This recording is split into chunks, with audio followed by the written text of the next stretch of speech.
বামপন্থীদের নিয়ে বিজেপির মতটা কি? দেখুন, বামপন্থীদের মধ্যে অনেকগুলো সেক্ট আছে। বামপন্থী এই শব্দটা যখন ব্যবহার করেছে এতে অনেকেই আছে।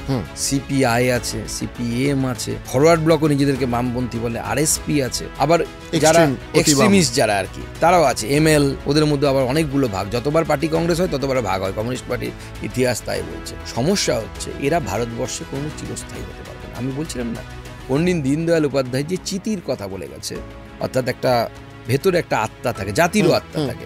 এই কমিউনিজম যেটা হচ্ছে ভারতবর্ষের সেই যে ইন্টারনাল ডিএনএ, যেটাকে বলি আমরা, যদি ইন্টারনাল সমাজের একটা ডিএনএ বলি, তার একদম অন্য ধরনের। কমিউনিস্টদেরকে এই দেশের মানুষ বারবার প্রত্যাখ্যান করেছে এবং ভবিষ্যতেও করবে। এখানে একটা লম্বা টার্ম থেকেছে, কারণ বাঙালি সেই সময় কোনো একটা কারণে, এবং এটাও গবেষণার বিষয় যে কারা করেছে, বাঙালির যত কমিউনিস্ট নেতা তারা কিন্তু সবাই ওপার বাংলা থেকে, অর্থাৎ পূর্ব পাকিস্তান থেকে পালিয়ে আসা নেতা। সেটা আমি বারবার বলি, রাজনৈতিক মঞ্চ থেকে বলি, সেকুলারিজম, প্লুরালিজম, এই যে সমস্ত গাল ভরা শব্দ আছে না, এই শব্দ ততক্ষণই থাকবে পৃথিবীতে যতক্ষণ পর্যন্ত হিন্দুইজম বা হিন্দুত্ব যে নামে ডাকুন না কেন, হিন্দুরা যতদিন মেজরিটি থাকবে। যেখানে নেই সেখানে দেখুন কমিউনিজম নেই, প্লুরালিজম নেই, প্লুরালিটি নেই, সেকুলারিজমও নেই।